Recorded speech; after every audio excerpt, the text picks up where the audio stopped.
How are you, my dear Ernest? What brings you uptown? Oh, pleasure, pleasure. What else would bring one anywhere? Eating as usual, I see, Algie. I believe it is customary in good society to take some slight refreshment at 5 o'clock. Where have you been since last Thursday? In the country. What on earth do you do there? When one is in town, one amuses oneself. When one is in the country, one amuses other people. It is excessively boring. And who are the people you amuse? Oh, neighbours. Got nice neighbours in your part of Shropshire? Perfectly horrid. Never speak to one of them. Oh, immensely you must amuse them. Say, Shropshire is your county, is it not? Eh, Shropshire? Yes, of course. Hello. Why these cups? Why cucumber sandwiches? Why such reckless extravagance for one so young? Who is coming to tea? Oh, merely Aunt Augusta in Brentwood. How perfectly delightful. Yes, that is all very well, but I'm afraid that Aunt Augusta won't quite approve of your being here. My age. But I am your cousin Cecily. You, I see from your card, are Uncle Jack's brother, my cousin Ernest. My wicked cousin Earnest. Oh, I'm not really wicked at all, cousin Cecily. You mustn't think I'm wicked. If you are not, then you have certainly been deceiving us all in a very inexcusable manner. I hope you have not been leading a double life, pretending to be wicked and being really good all the time. That would be hypocrisy. Oh, I have been rather reckless. I'm glad to hear it. In fact, now that you mention the subject, I've been very bad in my own small way. I don't think you should be so proud of that, though I'm sure it must have been very pleasant. It is much pleasanter being here with you. I can't understand how you were here at all. Uncle Jack won't be back till Monday afternoon. That is a great disappointment. I'm obliged to go up by the first train on Monday morning. I have a business appointment that I am anxious to miss. Couldn't you miss it anywhere but in London? No, the appointment is in London.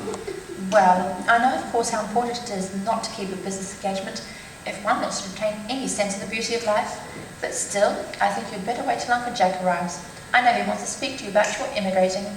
About my what? You're immigrating. He's gone up to buy your outfit. I certainly wouldn't let Jack buy my outfit. He has no taste in neckties at all. I don't think you require neckties. Uncle Jack is sending you to New Zealand. New Zealand? I'd sooner die. Well, he said at dinner on Wednesday night that you had to choose between this world, the next world, and New Zealand. Oh, well, the accounts I've received on this world and the next world are not particularly encouraging. This world is good enough for me, cousin Cecily. Yes, but are you good enough for it? I'm afraid I'm not that. That is why I would like you to reform me. You might make that your mission if you don't mind, cousin Cecily.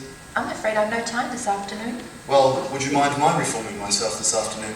It is rather exotic of you, but I think you should try. I will. I feel better already. You were looking a little worse. That is because I am hungry. How thoughtless of me. I should have remembered that when one is going to lead an entirely new life, one requires regular and wholesome meals. Won't you come in? Thank you. Might I have a buttonhole first? I never have any appetite unless I have a buttonhole. A Maréchal Niel? No, I'd sooner have a pink rose. Why? Because you are like a pink rose, cousin Cecily. I don't think you should tell me that I'm like a pink rose. Miss Prism never says such things to me. Then Miss Prism is a short-sighted old lady. You are the prettiest girl I ever saw. Miss Prism says that all clicks are a snare. They're a snare that every sensible man would like to be caught in. I don't think I would care to catch a sensible man. I should know what you're talking about.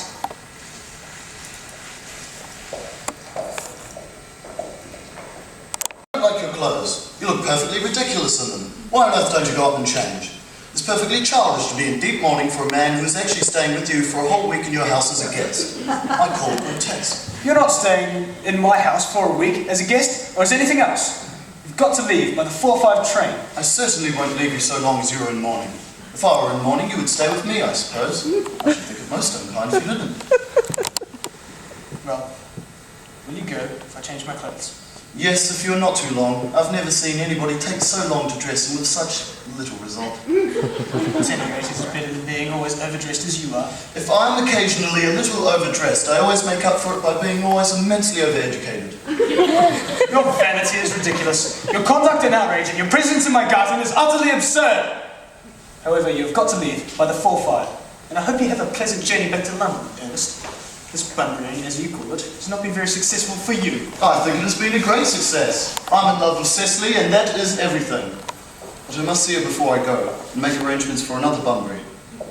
Ah, there she is. Oh, I merely came back to water the roses. I thought you were with Uncle Jack. He's gone to order the dog cart for me. Oh, is he going to take you for a nice drive?